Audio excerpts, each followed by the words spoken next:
This being a summer patio lunch too, it sounds like a Hollywood rerun, but it's actually a different edition.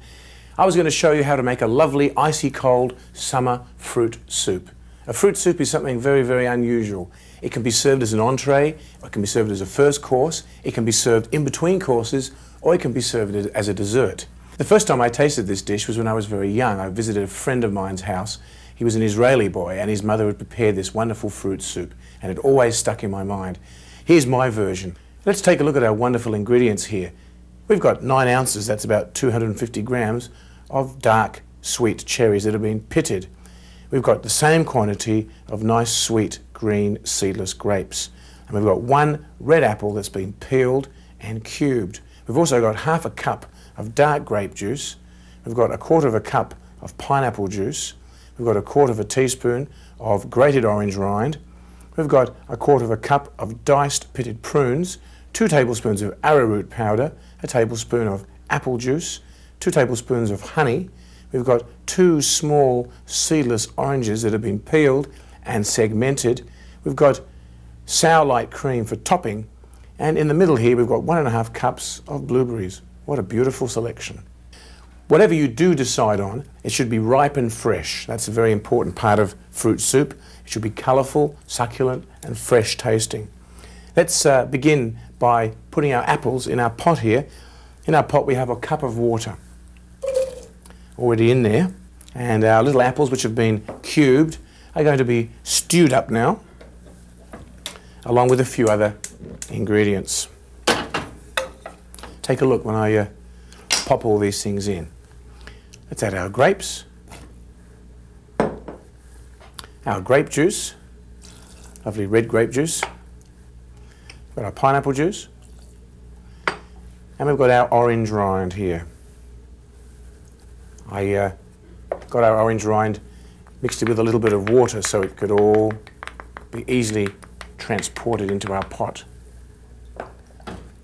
Well, that's all I'm adding for now. I'm going to stew this up for a little bit and allow our apples to soften somewhat, and then we're going to add the rest of our ingredients. There's a wonderful aroma here.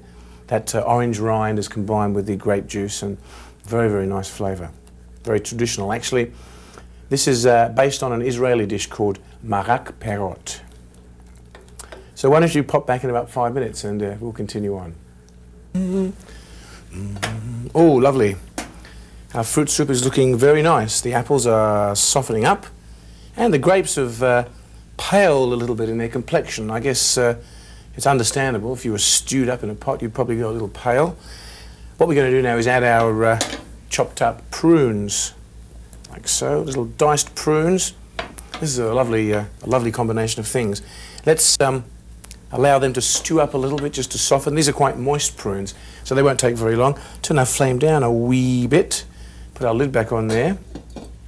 Come over here, I want to show you something. Sometimes I get very frustrated when I'm working in a kitchen and I'm asking people to help me, and I give someone a box of oranges to cut up, and I come back, the oranges have all been mutilated or they've been cut up in such a way that the skin's on them. Let me show you a very nice way of cutting up oranges. This is the official gastronomic version of cutting up an orange. Here's an orange, here's a sharp knife with a very sharp serrated edge. This is the way we do it.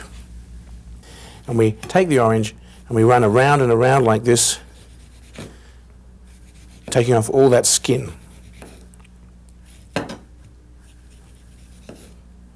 Like so. This way we leave no white part at all. It doesn't matter if your orange has lots of pips in or not, because this way we're going to miss every one of them. This is specifically the way to cut up oranges for a fruit salad. Now we hold up our orange over the bowl like so, and we cut in little segments like so. Drop the segments into the bowl. Whenever you see a pip, you just evict it like so. Now so far we've got none of the pith or any of the nasty things that you wouldn't want to chew into, and we're not going to waste anything because all the leftover fruit we're going to squeeze in on top of the orange in the form of juice. Like so. One more to go. Now we just squeeze this. So over here all we have is the useless part, and here we have lovely segments of juicy orange, ideal for fruit salads or whatever you like. Let's go over and look at our prunes now. I think you'll find they've softened up. Everything's looking very nice. Take a look. The prunes are just nice and soft, but they're not falling apart. That's how we want them. Okay, well, while you're there, I'll show you what to do next. Pop in our blueberries and our cherries.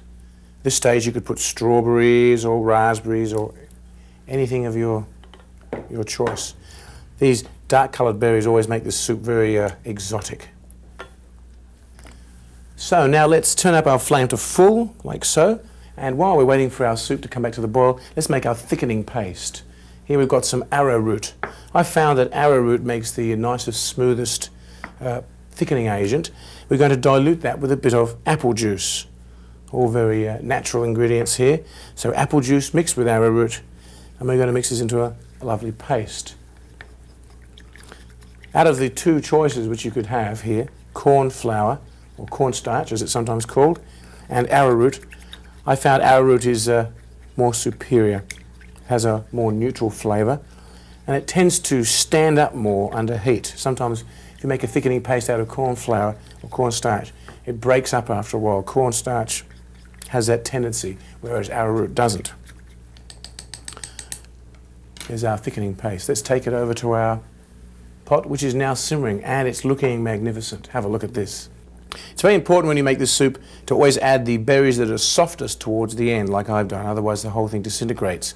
Let's add our arrowroot paste here, stirring as we add it, like so. Now this is going to just slightly thicken up that juice to make it very, very lovely. Look at that, now it's like a syrup. Now we just have to bring that back to the boil. That's probably going to take a few seconds. Let's turn back the flame to high, like so. Here it comes now, starting to boil. Right, now the last thing is we add our honey. Alternatively, you could add maple syrup, which is also very nice. And this honey, by the way, should be a mild variety of honey. Here's our lovely honey. And last but not least, our orange segments, which we had cut up before. Well, off with the flame. Let's pop our lid on. What we have to do now is refrigerate this. But I do happen to have a batch of fruit soup. It looks very, very nice in the fridge. I made it yesterday. Let me show it to you. Looking very nice indeed. So I'm going to show you a serving suggestion here for a lovely summer patio fruit soup serving. Let's get our ladle. We've got a little bowl of sour cream here and a sprig of mint. This will really, if I may use the term, blow a few minds. That ages me a bit, doesn't it? There we go, look at that, magnificent. Bowl of fruit soup with a lovely blob of sour cream on top. And a sprig of mint. You have a wonderful batch of fruit soup.